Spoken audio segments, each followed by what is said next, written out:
అందరినీ కూడా వెన్నుపోటు పొడుచడం అనేది ఆయనకి మామూలు విషయం. ఆయన చేసేది సభాష్, ఆయన వెన్నుపోటు పొడుస్తూనే ఉండాలి, ఆయనకి నేను సపోర్ట్ చేస్తూనే ఉంటానని పవన్ కళ్యాణ్ పబ్లిక్ మీటింగ్స్ లో చెప్తూనే ఉంటాడు. అంటే ఒకటి వెన్నుపోటు పొడుస్తాడు, ఒకటి ఇండైరెక్ట్ గా వెన్నుపోటు పొడవండి నేను మీకు సపోర్ట్ చేస్తాను అంటారు. ఇలాంటి వాళ్ళకు ఓటేసిన వాళ్ళు సిగ్గుపడాలి. ఓడిపోయినందుకు మనం సిగ్గుపడాల్సిన అవసరం లేదు. ఎందుకంటే మనం పని చేసాం, అందరికీ మంచి చేసాం.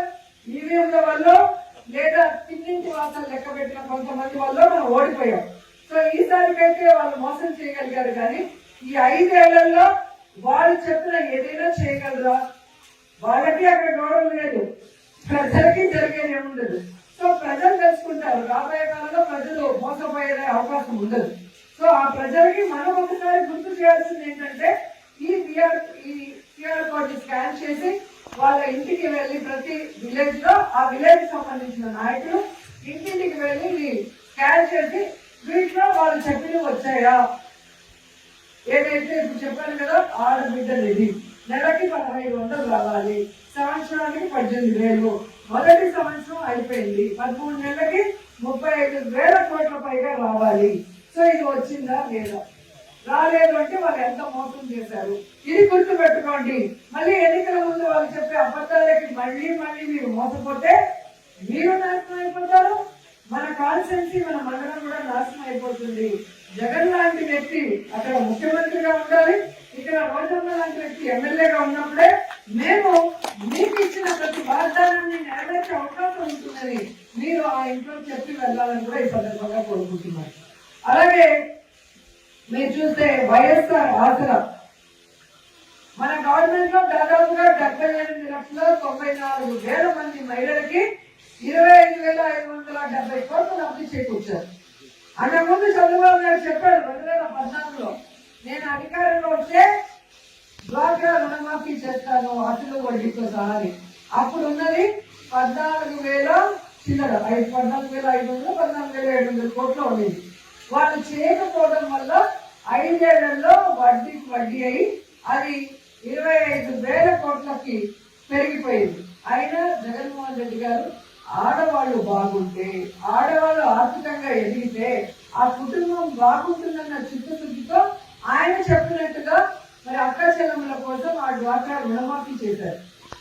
సో ఆ రోజు చంద్రబాబు నాయుడు మోసం చేశాడు మహిళల్ని, కానీ జగనన్న వారికి చెప్పిన మాట ప్రకారం దాన్ని మాఫీ చేశాడు. సో ఈ రోజు జగనన్న చేస్తున్నట్టు చేస్తామని చెప్పి చేయకపోవడం అనేది మళ్ళీ ఒకసారి డ్వాక్రా అక్క చెల్లెమ్మలకి గుర్తు చేయాలని కూడా ఈ సందర్భంగా తెలియజేసుకుంటున్నా.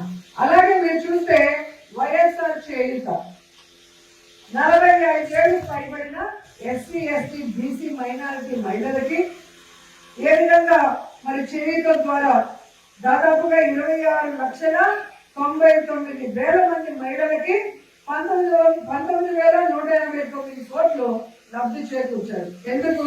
విలేజ్లో చిన్న వయసులోనే పెళ్లి అయిపోతుంది, చిన్న వయసులోనే పిల్లల్ని కనేస్తారు. సో వాళ్ళు ఇటు కూలికి వెళ్ళటమో పొలం పనులు చేసుకుంటూ ఇలా పిల్లల్ని చూసుకుంటూ 45కే ఆల్మోస్ట్ వాళ్ళు చాలా వీక్ అయిపోతారు. వాళ్ళని అప్పుడు కుటుంబ సభ్యులు చూసుకోకపోతే వాళ్ళు ఇబ్బంది పడుతున్నారు. జగనన్న పాదయాత్రలో గమనించి వారి కోసం ఈ చేయూత పథకాన్ని తీసుకొచ్చారు.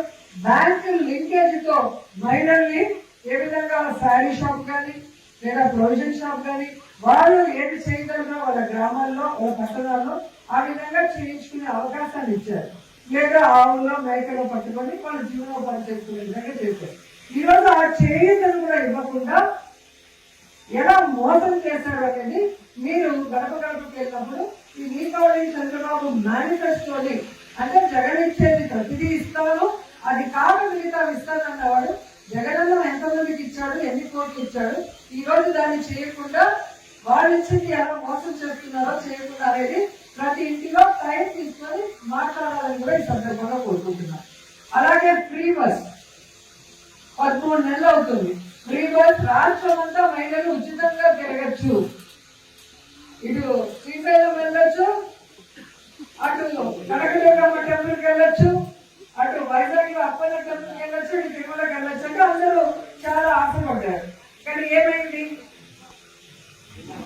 2024 ఎన్నికల్లో మేము గెలిస్తే జూన్ నుంచి మేము చెప్పిన ప్రతిదీ మీకు జరుగుతుంది అని చెప్పిన పెద్ద మనుషులు 13 నెలలు అవుతున్నా ఈ రోజు వరకు ఫ్రీ బస్ ఇవ్వకుండా ఏ విధంగా మహిళల్ని ఏమరుస్తున్నారో మీరు చూడండి. నేను అనేది ఎలక్షన్స్ వస్తాయనగా 1 ఇయర్ ముందో 1.5 ఇయర్ ముందో ఇచ్చి మేము ఇచ్చేసామని మళ్ళీ ప్రజల్ని మోసం చేయాలనుకుంటారు, మళ్ళీ మహిళల్ని మోసం చేయాలనుకుంటారు. మిమ్మల్ని మోసం చేయడానికి ఎలక్షన్ ముందు ఇచ్చేవాళ్ళు కావాలా? మీ మీద ప్రేమతో అభిమానంతో ముఖ్యమంత్రి అయిన మొదటి నెల నుంచే చేసే జగన్మోహన్ రెడ్డి లాంటి వ్యక్తి ముఖ్యమంత్రి కావాలా? ఒకసారి రాష్ట్ర ప్రజలు ఆలోచించాలి, దాన్ని బట్టి మీరు ఓటు వేయాలి. ఎందుకంటే ఒక్కసారి మీరు తప్పు చేస్తే మేము అందరం కూడా కష్టపడుతున్నాం, రాష్ట్రం నష్టపోతుంది. ఎందుకంటే ఈ దేశంలోనే ఏ రాష్ట్రంలో ఏ ముఖ్యమంత్రి చేయనటువంటి విధంగా మొదటి సంవత్సరంలోనే 1,83,000 కోట్లని అప్పు చేసి ఒక చెత్త రికార్డు సృష్టించాడు చంద్రబాబు నాయుడు. 5 సంవత్సరాల్లో జగనన్న చేసిన అప్పు తక్కువ, ఆ చేసిన ప్రతి రూపాయి అభివృద్ధి సంక్షేమం ఎలా చేశాడో అన్ని కూడా ఆన్లైన్ లో ఉంది. ఆ రోజేమో రాష్ట్రం శ్రీలంక అయిపోతుందని గబ్బోలు పెట్టిన ఈ కూటమి ప్రభుత్వం మరి ఈ రోజు ప్రజలకి ఏ వెల్ఫేర్ చేయకుండా, రాష్ట్రంలో ఏ అభివృద్ధి చేయకుండా ఎందుకు 1,87,000 కోట్లను అప్పు చేశారు? ఆ డబ్బు ఏమైందంటే వాళ్ళ దగ్గర మాటలు లేదు.